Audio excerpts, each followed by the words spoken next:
আৰু আমাৰ চন্দন নাৰ্জী তিনিজনকে উদ্ধাৰ কৰা হৈছে এগৰাকী আচলতে যিজন শ্ৰমিক তেখেতলোকক অপহৰণ কৰি লৈ গৈছিল আৰু আজি প্ৰায় এমাহ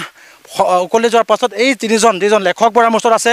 জ্ঞান থাপা আছে চন্দন নাৰ্জাৰী আছে এনেকৈ আমি উদ্ধাৰ কৰা হৈছে সহযোগ কৰিছে আসাম ৰাইফল আৰু অৰুণাচল আৰক্ষী নামপুং আৰক্ষী বিষয়া আছে মানমো আৰক্ষী বিষয়া আছে 24 ঘণ্টা এনেকৈ দুৰ্গম ম্যানমাৰ সীমান্তৰ জংঘলত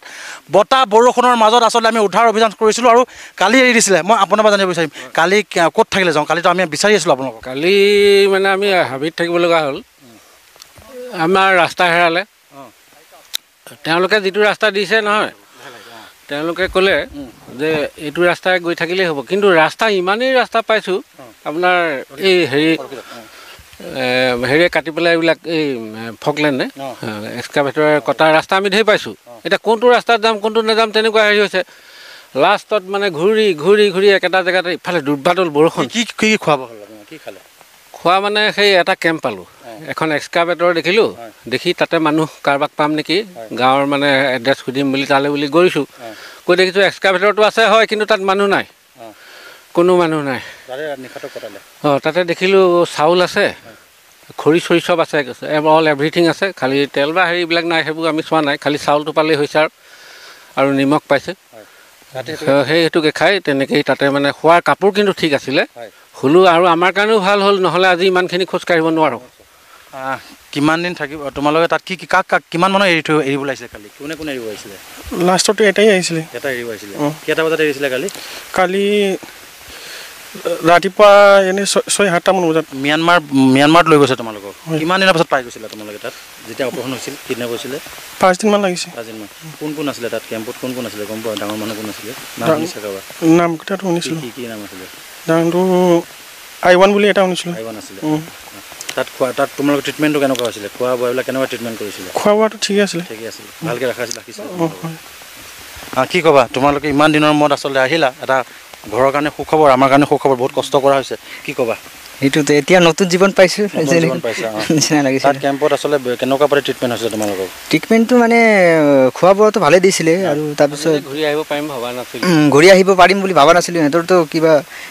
এইটো অৰ্ডাৰ পালেই হ'ল ন মাৰ বুলি ক'লে মাৰি দিব পাৰে উলিয়াই লৈ গৈছিলে তেওঁলোকে উলিয়াই লৈ গৈছে কেম্পৰ পৰা মোৰ সেইদিনা ডাউট আৰু তেওঁলোকৰ মাজতে কথা পাতি আছে তেওঁলোকে কৈছে যে খবৰ ভাল নহয় আমাক উলিয়াই লৈ গৈছে কিন্তু উলিয়াই নি আমাক এনেকুৱা এটা জেগাত বহুৱাই ৰাখিছে তাতে ঘপকৈ আকৌ তেওঁলোকৰ হেৰিয়াত ৱাকি টকি আছে তাত খবৰ আহিলে কিবা আহি মানে আকৌ আমাক মানে বেলেগ জেগাত লৈ গৈছে একে ক'ব লাগিব হিন্দী চিনেমাৰ দৰে এটা কাহিনী বুলি ক'ব লাগিব কাৰণ এখেতলোকে এটা দুৰ্গম পথ প্ৰায় এমাহ অতিক্ৰম ঘৰৰ পৰা বিচ্ছিন্ন হৈ আছিল এটা জীৱন মৃত্যুৰ আচলতে এটা সময়ত তেখেতে অতিবাহিত কৰিছিল কোনো জীৱনৰ নিশ্চয়তা নাছিল কোন মুহূৰ্তত কেনেকুৱা ধৰণৰ খবৰ আহি যায় কিন্তু অৱশেষত সকলোৰে কাৰণে এটা কথা ক'বলৈ ভাল খবৰ কাৰণ অৰুণাচল আৰক্ষীৰ কাৰণেও এটা আচলতে এইটো এটা বহুত চিন্তনীয় বিষয় হৈ পৰিছিল অসম আৰক্ষীৰ কাৰণেও চিন্তনীয় বিষয় হৈছিল কাৰণ গোটেইকেইজন অসমৰ যুৱক অৰুণাচললৈকে তেখেতলোকৰ কেছটো অৰুণাচল ৰেজিষ্টাৰ হৈছিল আৰু তাৰ পাছতে অৰুণাচল আৰক্ষী বছৰে তেখেতলোকে কষ্ট কৰিছিল এই তথ্য উলিয়াব কিন্তু অৱশেষত কালি প্ৰায় 8টামান বজাত ম্যানমাৰ সীমান্তত যি ইণ্ডো ম্যানমাৰ বৰ্ডাৰ আছে সেই বৰ্ডাৰ এৰি দিয়া হ'ব আৰু তাৰ পৰা আমি অসম ৰাইফল অৰুণাচল আৰক্ষী মানমো আৰক্ষী আৰু নামপুং আৰক্ষী আমি যুটীয়াভাৱে 24 ঘণ্টা এটা চাৰ্চ ৰুদ্ধ কৰা অভিযান চলাইছিলোঁ আৰু অৱশেষত আজি 24 ঘণ্টাৰ পিছত এই তিনিজন যি অপহৃত জ্ঞান থাপা লেখক বৰা যিহেতু তেখেতৰ বহুতখিনি কষ্ট হৈছে আমি বেছি সময় নলওঁ ইয়াক বেছি কথা পতাৰ সময় নহয় এটা সুখবৰ আহিছে আমাৰ सर आप लोग का बहुत बड़ा सक्सेस स्टोरी है ये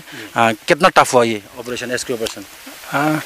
अभी रेस्क्यू जो भी सोर्स है उसका थ्रू से पता चला है कि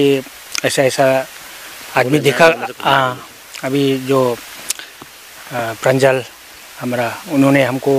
थोड़ा इनपुट दिया है उस बेसिस पे हम लोग सर्च ऑपरेशन किया है तो आज ही मिला है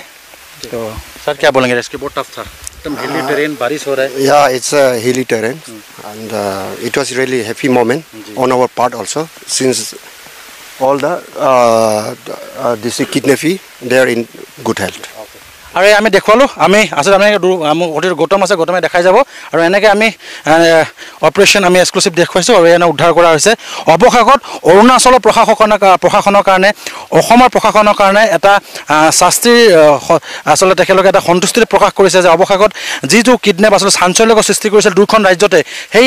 অপহৰণ কাণ্ড আজি জৱনিকা পৰিছে অৱশেষত আজি ম্যানমাৰ সীমান্তত একে উদ্ধাৰ কৰা হৈছে এই তিনিজন ব্যক্তিক